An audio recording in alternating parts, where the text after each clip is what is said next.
Меѓународниот систем во кој што денес живееме е поприлично комплексен и не може да гајаме илузија дека државата може да биде затворена и може да биде самодоволна, да се грижи за своите државјани без да ги земе во предвид без да го земе во предвид постоењето на другите држави. Токму поради тоа не може да земеме само една теорија од меѓународните односи која што го објаснува денешниот меѓународен систем.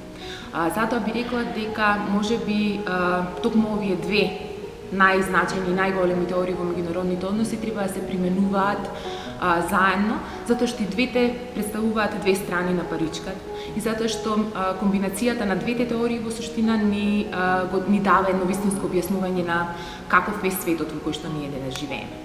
Од една страна имате зголемување на животниот век, имате голем број на деца кои што се во рамки на образовниот систем. Дури ги имате приватните компании кои што се транснационални, имаат своји представништва, меѓутоа имаат и своји фабрики насекаде низ светот, кои што се повеќе ги земаат во предвид човековите права и заштитата на човековите права. Така што од една страна е овој развој на настаните, голем дел од сиромашното население е подигнато од сиромаштија во последниве декади. Меѓутоа од друга страна не може да го занемариме фактот дека голем број на екстремисти се уште се распространуваат низ различни држави во светот. Не може да го занемариме фактот дека постојат тензии помеѓу Соединетите Американски држави и Северна Кореја.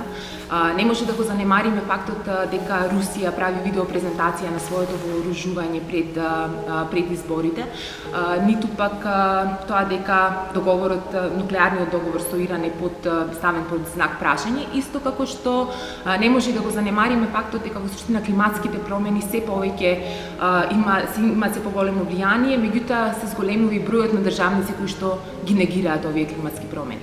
И на таков начин во суштина потребна ни е комбинација и од двете теории за да може да го објасниме денешниот свет.